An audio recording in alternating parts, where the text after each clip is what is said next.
day. Welcome to CS News. My name is Alia Jane Enriquez, your news anchor for today. Our chemistry story for today is all about Bataan Nuclear Power Plant. And we are going to have interviewing of some people regarding their insights of Bataan Nuclear Power Plant.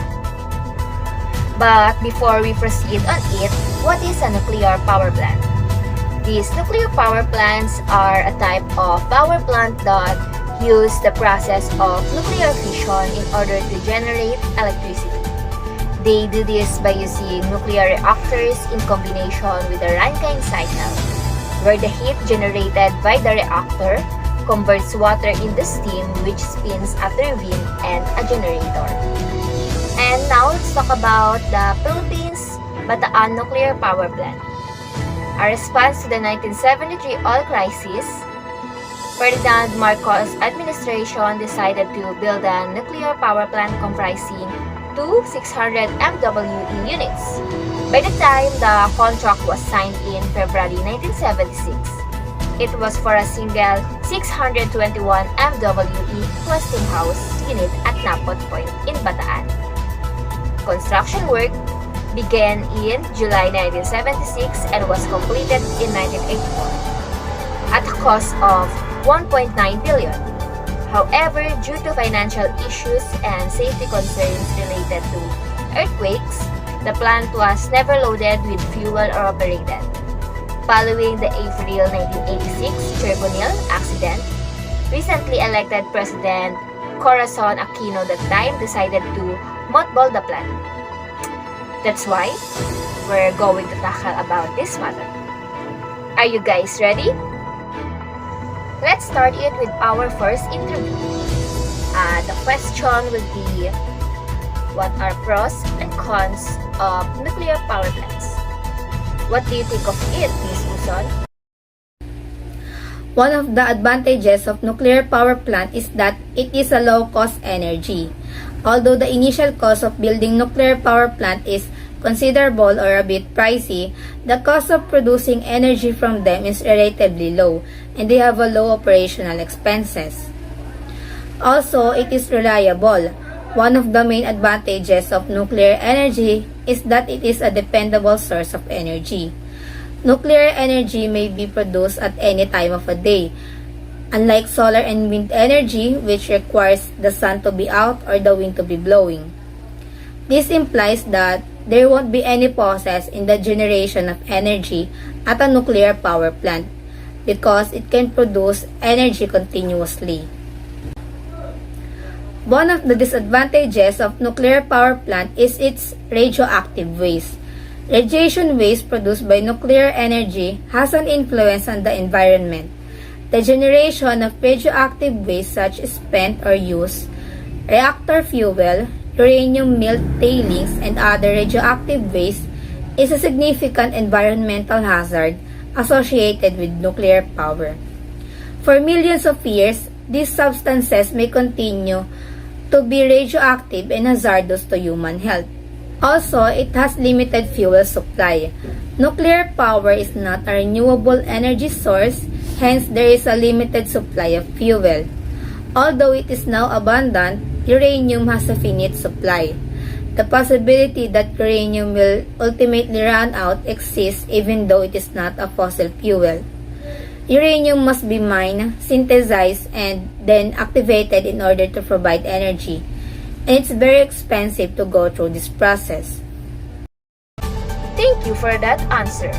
And now let me call Mr. Dudulao for his answer in the question earlier.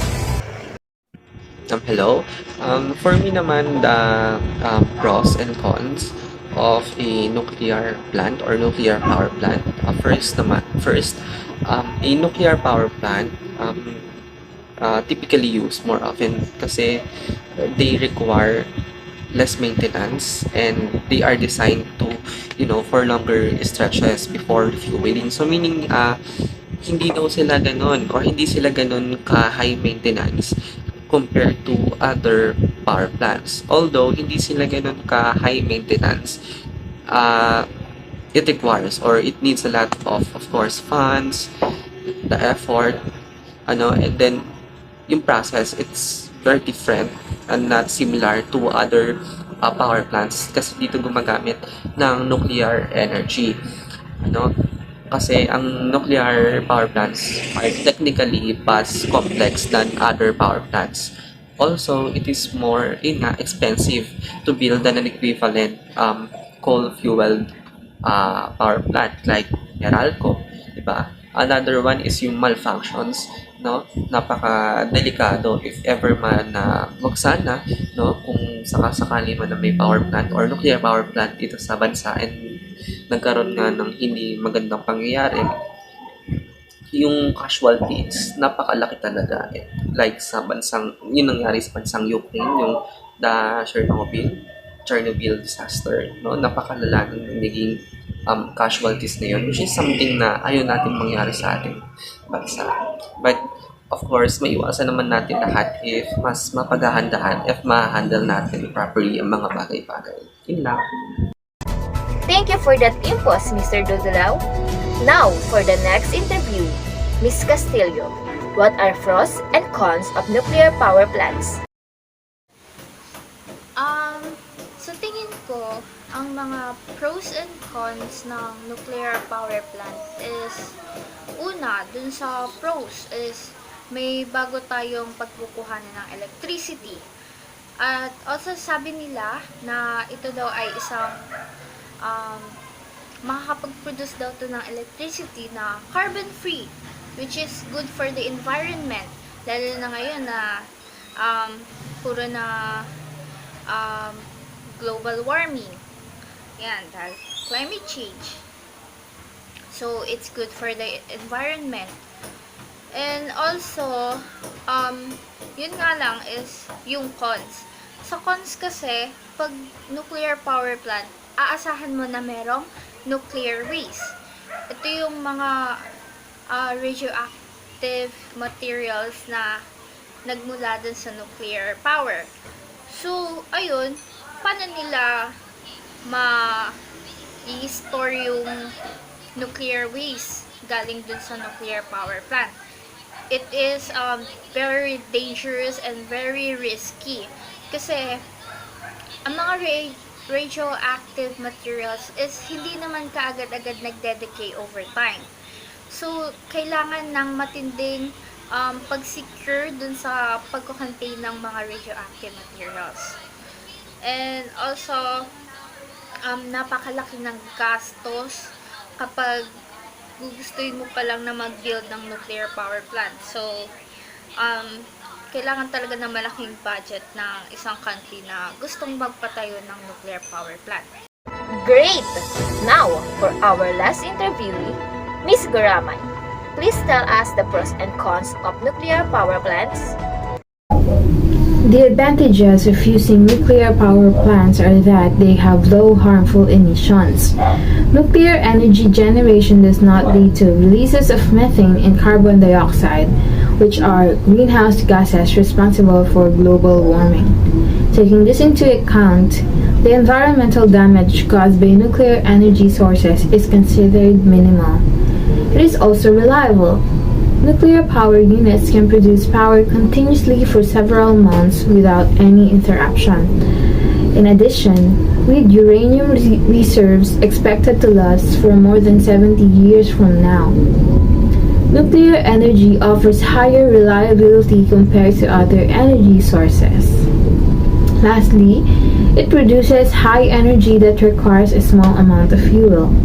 Nuclear energy sources have a higher density than fossil fuels and release massive amount of energy. While the disadvantages of it are it damages our environment, while transportation of nuclear fuel to a power plant can cause pollution, the process involved in mining and refining uranium is also a concern. Also, the used uranium can pose risk as the fuel is radioactive. Even though nuclear energy production doesn't emit any emissions, it does produce radioactive waste that must be securely stored so it doesn't pollute the environment. Although, in small quantities, radiation isn't harmful. The radioactive waste from nuclear energy production is quite dangerous. tragedies like Chernobyl, 3 Mile Island, and Fukushima Daiichi are disasters that nobody wants to experience ever again under any circumstances. However, accidents do happen. In all of these major nuclear incidents, it was human error or a natural disaster that led to the downfall of the power plants. Thank you, interviewees, for participating in our first question. Now, the biggest and the significant question for today will be, are you agree or not in reopening the Bataan nuclear power plant? Hello. For me naman, no. Actually, I'm not in favor of pag-reopen or pag-open pa ng Bataan Nuclear Power Plant for some major reasons. First, based na rin sa studies online and mga narinig ko sa news, sa TV, the Bataan Nuclear Power Plant, it was built near a major geological fault line close to the Mount Pinatubo. So if ever there's a significant movement on that fault line, pwede itong mag-cause ng damage sa power plant, which is something na ayaw natin mangyari kasi pwede itong mag-lead sa mga disasters, diba? And then second, connected sa number one, first nating binanggit, yung nangyari sa Ukraine, the Chernobyl disaster, we are afraid and nag-worry tayo na mangyari yun sa atin if i-build natin and establish pa natin itong Bataan Nuclear Power Plant if hindi natin ma-handle properly yung nasabi nating power plant, diba? And then third, I actually don't see any reasons for pag-open pa ng Bataan Nuclear Power Plant, diba? Instead, siguro ilaan na lang natin yung budget ng pag-open ng BNPP sa pagpapalakas ng mga power plants na meron tayo, diba? We are all aware na malaking budget at maraming process ang kailangan for reopening that old and outdated power plant. So instead, mas palakasin natin na lang yung mga active and meron tayong power plant, diba? The construction cost of nuclear power plants are significantly higher than a coal or gas-fired power plants because of the need to use, special materials or equipments. Diba? Yung mga power plants like Meralco, mas mura ang cost nila compare sa pag-build ng mga nuclear power plants. Kasi yung nuclear power plants, katulad ng nasabi natin kanina sa isa pang interview, mas complex sila. So, mas maraming budget, mas maraming process ang dinadaanin nila. So, mas technical sila. Diba? That's why wala na ako nakita pang reasons para i-open pa natin ang Bataan Nuclear Power Plant. Instead, mas palakasin lang natin yung mga power plants na meron tayo, no? Para mas mapunan pa natin yung supply na kailangan natin i-supply sa mga provinces, mga bayan na nagkukulang ng energy. Yun lang. Thank you. Hindi ako sang-ayon sa pagbubukas ulit ng Bataan Nuclear Power Plant because lalo na ngayon, baon na tayo sa utang, as in sobrang dami na nating utang na hindi naman natin alam kung saan napupunta. Kung kakailanganin man natin ng malaking pera para sa pagbubukas nun, saan natin kukuhanin? Uutangin na naman natin. Hindi na naman na pwede yung ganon kasi sobra-sobra na.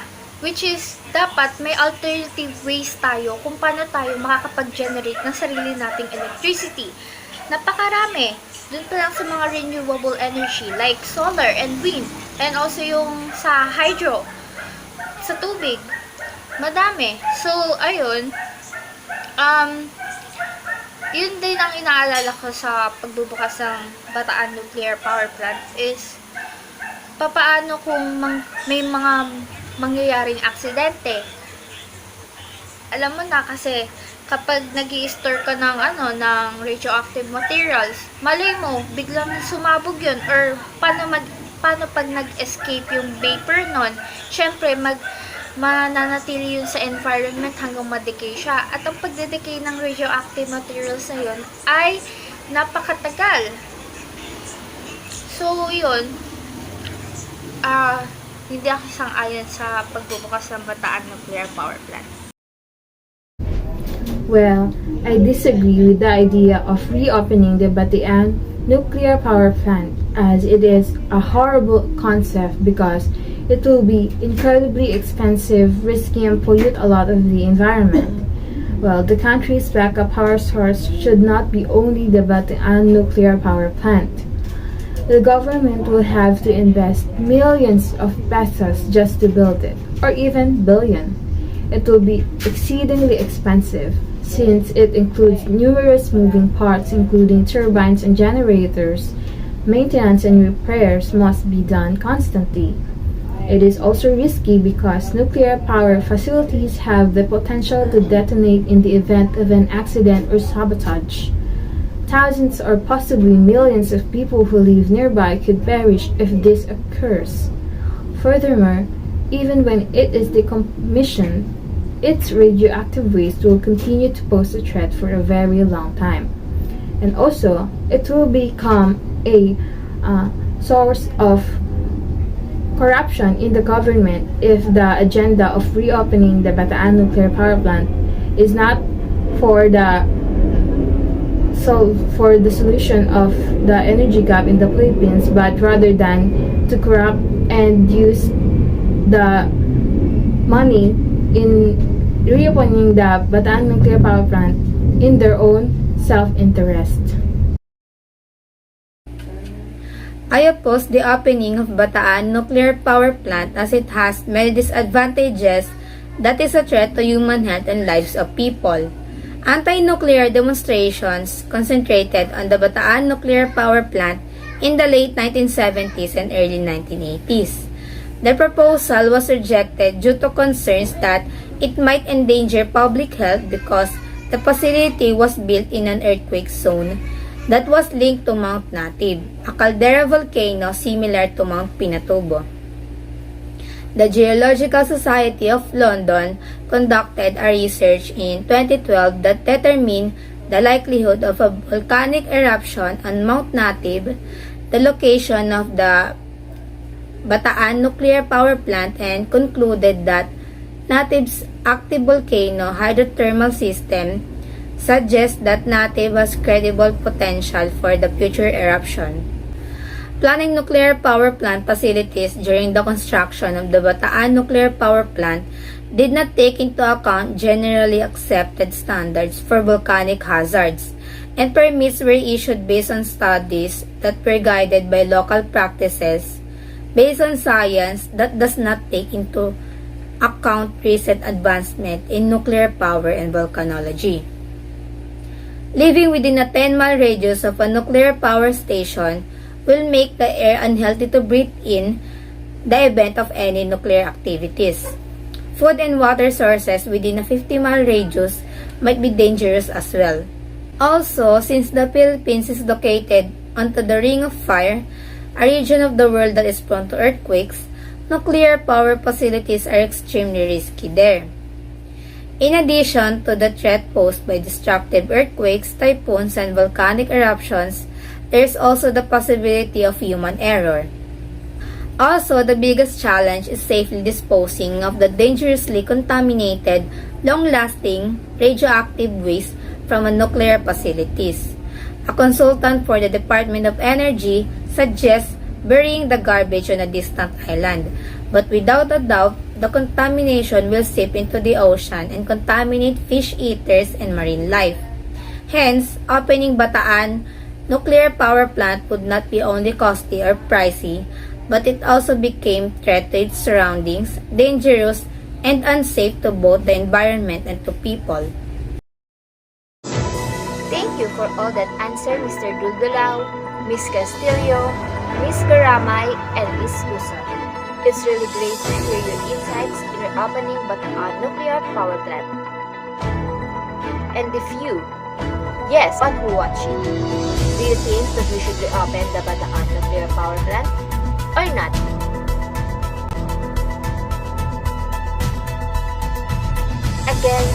I am Maria Jane Enriquez, your news anchor for today. This is CS News. Thanks for watching. See you next time.